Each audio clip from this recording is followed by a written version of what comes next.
So here's going to be a review for the Falcon and the Winter Soldier. I recently did a rewatch of this show, obviously in preparation for Captain America: Brave New World. Now I did do a review for this show when it originally came out 4 years ago, but I figured I might as well do an update re-review since it's been a few years. I also hadn't watched the show since it came out, so this was very much a fresh rewatch experience. This show originally released when there wasn't an oversaturation of Marvel Disney Plus shows. At the time, there had only been WandaVision a few months before, and audiences like me were just starving for Marvel content after an empty 2020. In this show, following Steve Rogers giving up the shield at the end of Endgame, Sam Wilson and Bucky Barnes unite to take on a terrorist organization bent on enacting change on some post-blip politics. In order to do this, Sam and Buck team up with old friends and enemies, and a soldier chosen by the government to be the new Captain America. Now, we saw in Captain America: The Winter Soldier and Civil War that those films had a more serious and political tone that suited those films perfectly. That tone is repeated in this show, and it works great for the subject matters and the characters involved. I've stated before in other reviews that I always admire how the MCU projects can vary in tone, from going from more comedic to mythical magic adventure, or politically serious and grounded in this case. It's obviously a no-brainer that we see that tone seemingly repeated in Captain America: Brave New World. Politics are the driving force behind the main story and threat in this miniseries. Out of all the post-Endgame projects, this is the one that deals the most with the real-world effects of the blip, aka the return of everyone after the snap. I think here that the politics of what to do with those who lost their homes or jobs is a brilliant starting off point for the story. It's as grounded a story as you can do with some still kind of out there subject matter. It is the MCU project that most closely resembles the tone from those Marvel Netflix shows in Daredevil, Luke Cage, or The Punisher. The action definitely ain't as graphic, but there's some solid hand-to-hand fight scenes. Unfortunately, I don't think Sam comes out looking great when he's dealing with a fight with a bunch of super soldiers, as he's only got so much normal human strength. Speaking of your super soldiers, that's where the main threat comes from. A terrorist group called the Flag Smashers looking to return the world politically to how it was during the snap. By far the worst thing about this show was their leader, Carly. I f***ing hated this character, and not in the way you're supposed to in an antagonist. Even though there was some reason to her cause, which Sam lays out, the combination of her voice, her attitude when people tried to reason with her, and in all honesty the actress, made this character insufferable. I know a lot of audiences seemingly didn't like the new Captain America in the show, John Walker, but I think the point of the character is to highlight how special Steve Rogers is, or was. But even then, I ended up liking the character because of how his arc went. For one, he hated Carly as much as I, and I'm sure a lot of audiences did. But his frustration in key spots was understandable, even if he certainly did seem like he was coming unhinged a bit. It wasn't me!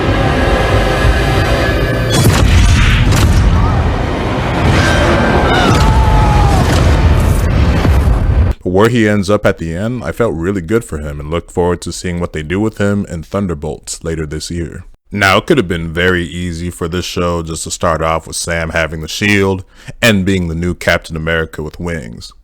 And if the Falcon and the Winter Soldier had been a movie, it probably would have been that way. But that's the major benefit of having a show, is having time to really develop these ideas and a story arc, to where it feels very satisfying once he does don the Stars and Stripes Falcon style, because he emotionally earns it. Probably my favorite thing about the show was how it wasn't afraid to touch issues when it came to race.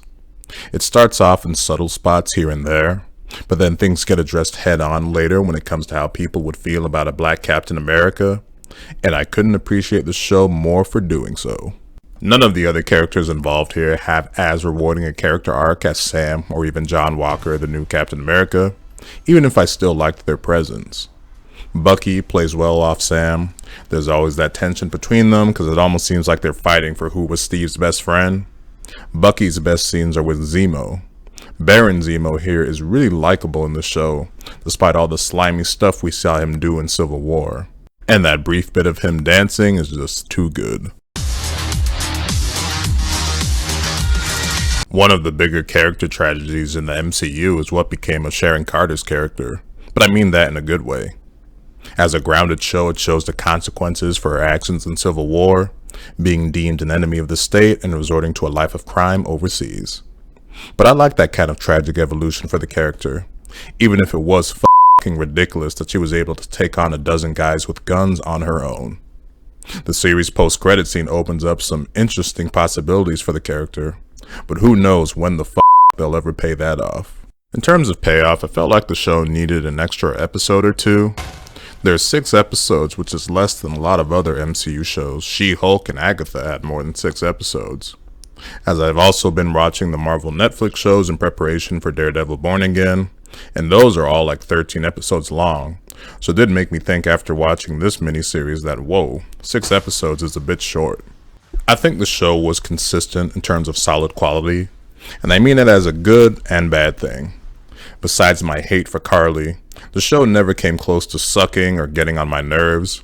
But contrastly, there wasn't a singular episode that I would call great, or had me saying, God damn, that was good, like I could point to for WandaVision or the best of the Marvel Netflix shows. That doesn't mean the show wasn't overall a good time though, and I didn't have fun rewatching it after 4 years. I'm cautiously hopeful for Captain America Brave New World based on the trailers, even though some of the early buzz has me quite worried. Hopefully it's not a complete show. So that'll do it for this re-review of The Falcon and the Winter Soldier. If you made it to the end of this video, thank you for watching. What's going on in that cyborg brain of yours? You don't want to know. Oh yeah, I can see it working. Gears turning. Oh, they're malfunctioning.